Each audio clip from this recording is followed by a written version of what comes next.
For years, Muslims used Roman and Persian coins, stamped with crosses, emperors, and foreign symbols. Then disaster struck.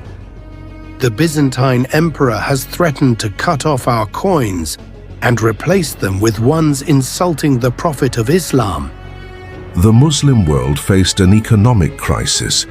No coins meant no trade and no stability. Someone suggested a solution.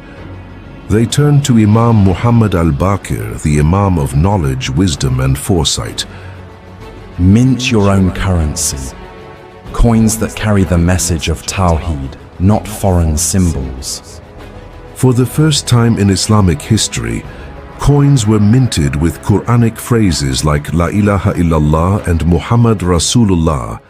Islam now had economic independence.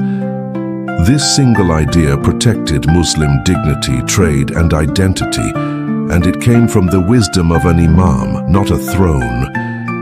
Imam Muhammad Al-Baqir taught us, true leadership doesn't just guide prayers, it safeguards the future of an entire ummah.